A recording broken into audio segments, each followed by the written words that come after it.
I have a lot of time to think on these, and it is interesting because I can almost relate a whole 100-mile or 24-hour race to my life story. So, you know, you start off and everything's pretty easy, everything's going real well, and you hit certain roadblocks. It's either your body, mentally you don't want to keep going, physically you don't want to keep going.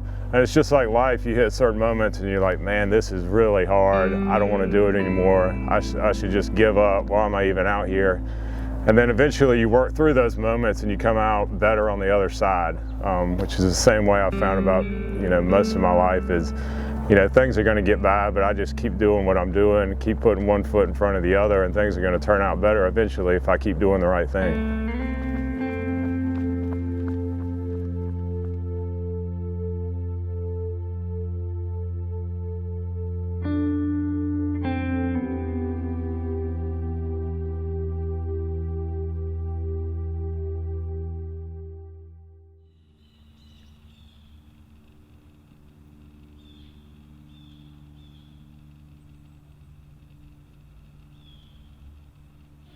About to put on a nice little run race jersey here, supplied by Runology. My name is Jon Frey. I'm an ultra runner and I'm the creator of the Oakwood 24. Oakwood 24 is primarily a fundraiser for Healing Transitions, which is a recovery and addiction program that I went through myself a few years ago. It's also a 24-hour endurance run here in Oakwood Cemetery, where we just do laps around the cemetery raising money for Healing Transitions. It's an opportunity to create awareness for addiction and alcoholism in the Raleigh area. Also a way to raise funds, a way for everybody to come out and enjoy, have some fellowship and do a little running in the process. We're almost ready to roll here. The thing about it is Jon and I would come out here, and we still do, to Oakwood Cemetery quite a bit. My mom's actually buried here. It's an old historic cemetery. It's beautiful. A lot of runners, walkers come out here. Jon and I would come out here on the regular, and so it was kind of just a no-brainer that why don't we do a race here one day? And so Jon, just out of the blue last year, said, you know what, I need to get in another 100-miler this year. And you know, he had heard about these things called these backyard ultras, and he said, well, let's do it in the cemetery. I mean, it was such a good idea. We had discussed it before, but for it to really, you know, be a plan that we were going to put into action was something pretty special. When did you realize this was going to be a yearly thing? Well, I think Jon and I both are, you know, we're very ambitious people, especially when it comes to, you know, something that's so near and dear to our heart, and to see the response, we immediately called it, you know, the annual Oakwood 24. There's a link between 24 hours and recovery also. So people in recovery say, I'm gonna stay sober one day at a time. I only have to stay sober for 24 hours. I only have to focus on things for one day at a time. And it keeps it real simple that way, and it's applied to several different aspects of my life. So it also goes into 24 hours a day outside of recovery, as we all work on this 24-hour kind of cycle that we wake up every day, and every day you have a decision, you know, what am I going to do today? Am I going to make myself a little bit better? Am I going to chip away at these goals I have? So it's kind of relates to everyone in the 24-hour aspect. All right, everybody, I appreciate everybody coming out this year. Just very grateful to be out here, and it's incredible to see all the support I have from everybody around here, F3, everybody in the recovery community, and just everybody that's out here. It's just blown me away, all the support I've had through sponsors and texts and calls and encouragement. So I would not be where I am today without this group of people and community around me. So thank you so much for coming out and helping me do this and raise money for Healing Transitions. I appreciate it, and thank you guys again. How much money have you raised so far? We're at, I think, 87,000 right now. So.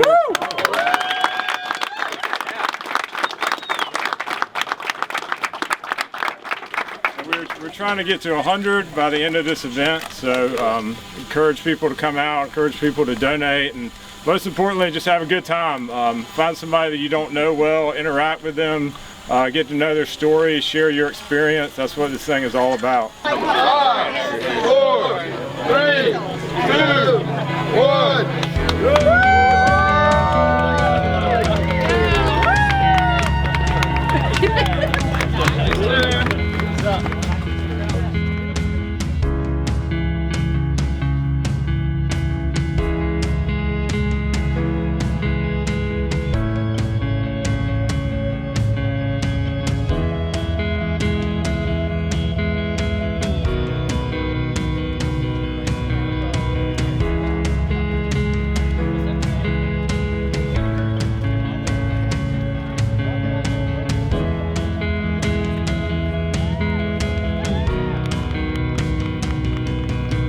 guy has fought a tough battle and has won it and is winning it, and also being a fellow person in sobriety, I just feel like it is my duty to support it. Man, to see the community. Look at all the F3 presence here. You got the recovery presence, the community Raleigh presence, and the F3 guys. It's awesome.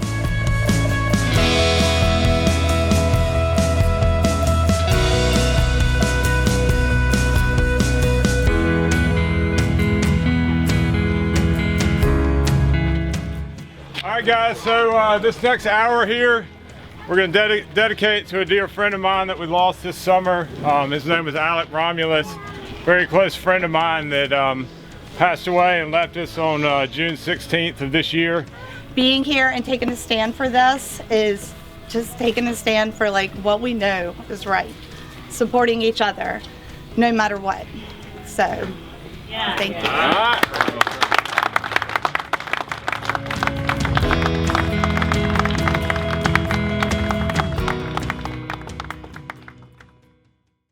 I was introduced to alcohol at an early age. First time I got drunk, you know, it was kind of a terrible experience, but I woke up the next day kind of wanting to do it again. And it was kind of took over my life is what I thought about, you know. It just kind of ate away at me over time, you know. I've looked happy on the outside, but on the inside I was just kind of drinking myself into oblivion every night. Ended up losing jobs, losing friends, losing family, and eventually, you know, just wound up with pretty much nothing. And I was lucky enough to have some family members, you know, carry me over to the healing transitions one day. Do you remember that day? Do you have memories of that day? The day that I got sober? Yeah, when they dropped you off there? Yeah, I do. It was kind of a haze, you know. I was kind of blistered in the car on the way over there. Remember going into a Sheetz gas station and chugging a Four Loko in the bathroom and getting dropped off there. And I remember walking in the door and the guy telling me it was a 12 to 15 month program and I couldn't have a cell phone and things like that. And it kind of scared the hell out of me. It was really a thing of just overcoming fear, you know. I'd used alcohol and drugs so much, I was just eaten up with fear. You know, any loud noises, people I didn't know, strange situations, I was just eaten up with fear. So that's been the biggest challenge of my sobriety, is just overcoming this fear of everything around me. To see what that program does for people and to reach out and help people build their life back. It's something that we should all do more of every day. The nice thing is that Jon comes in just like any other guy. You know, like he doesn't come in acting differently than anyone else. He's just one of the guys that are there. You know, both through his deeds and through that attitude, it's very attractive to guys. You know, and he's very humble. He's very, you know, he's mindful of the opportunities that he's had and the talents that he has, and you know how he can try to use that to benefit others. I've lost 40 pounds over the last 2 years, and a main reason for that is what Jon Frey has pushed in terms of fitness and doing things you didn't think you could do. And you know, that's emblematic of what he's done with his life. Still in the early going. You a little blown away by just the amount of guys that are out here? Yeah, it's pretty wild how much support and love there is out here. It's just incredible. Going on about 8.5 miles now, feeling good. Just staying grateful to be out here. Why'd you settle into this historic spot? You know, I'd been encouraged by people doing these things called backyard ultras. That's kind of where I got the idea. It's also a very beautiful place right near my house here in Raleigh. The director here at the cemetery, Robin, has been very supportive of recovery, of this event, coming here. Jon came to us, I think 8 days before he was going to do this last year, and said, hey, what do you think about this? And I was not in the lobby, and my superintendent said, Robin, crazy idea that you're gonna say yes to, come on out. And so I came out and I didn't even hesitate. He didn't even tell me most of it. He just said, I wanna run 100 miles for healing transitions, and I was like, yes. I didn't ask the details, I didn't even need to know. we hope that as people run through here, they realize that this is our community too, but they also realize that all of us have a story and a destiny that we can change ourselves. The aspect of the cemetery, you know, just with death comes life. You know, there's a continuum circle that kind of goes round and round in that aspect also. The Oakwood 24 course runs 2 miles around the cemetery. Jon rarely, if ever, runs a step alone. In fact, a handful of runners start out to see how many can run 24 hours with him. Many push into the 40-mile range, 50s, even 60s. I've literally lost track of time and felt like I'd been running forever in the dark, in the cold. You ready? Yeah.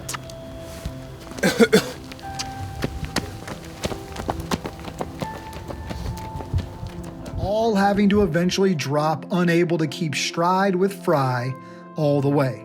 All but one. So much for coming. Really appreciate it. Short punt? Where are we at? Waldo Pier. 72 miles. Doing great. He's like, that came around the face. A lot of people dropped out, and it was just me and one other guy finishing up the last few hours of the morning. I don't think it even got light till, you know, 7:45. But it was rough. The sun coming up. We got some fresh food that came in from a sponsor of ours right around 8:30, and it was just great, man. I struggled a little bit till about 9 or 10 a.m. and then kind of evened out and felt really good towards the end, a lot better than I'd felt, you know, most of the race. So it turned out real well. Who is that though? Corey, my dad. That's your dad? Yeah.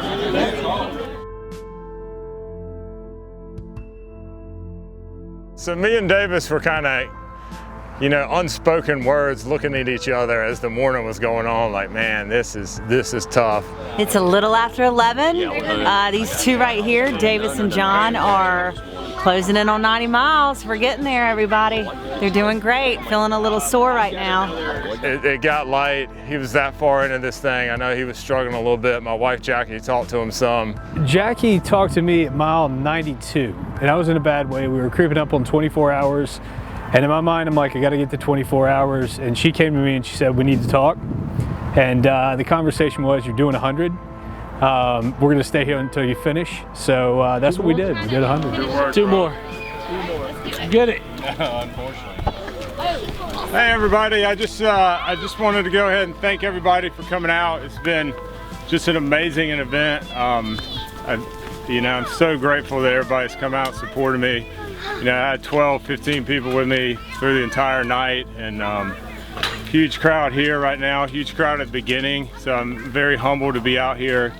I just want to thank everybody, you know, all the sponsors, everybody that's given donations, my wife Jackie, you know, Bear and Lauren for putting this thing on for me. So I really appreciate everything, and I'm going to do one more lap if anybody wants to join me.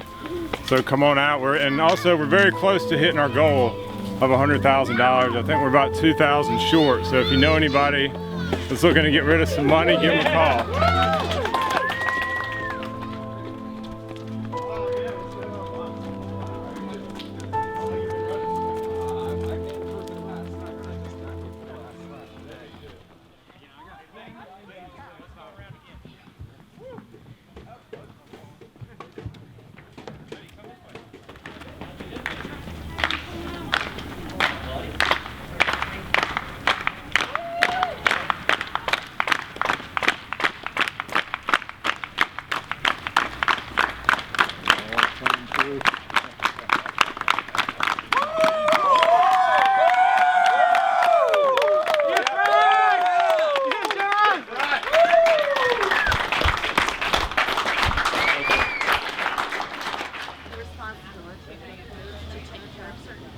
See him come through at the end and push through was just incredible, man. You know, I was really hoping someone else would be able to do it with me.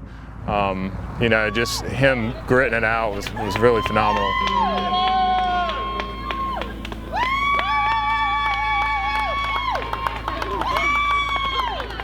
What he's done and with the help of Jackie it's inspirational. And yeah, he finished a little bit before me. He's got a little more experience at these things, and you know, with him finished, in my mind, there was no other way to do it than to totally get the whole thing done, and you know, glad I did it. It was hard looking back on it. It was one of the longest nights I've ever had. It got a lot colder than I thought. Just freezing cold out there, but you know, we all had a great time. We had a good bonfire going. It was a great success. You know, I couldn't be happier with the whole thing. That was rough. What do you gotta say? I already said it. So we have two 100-mile finishers who get belt buckles.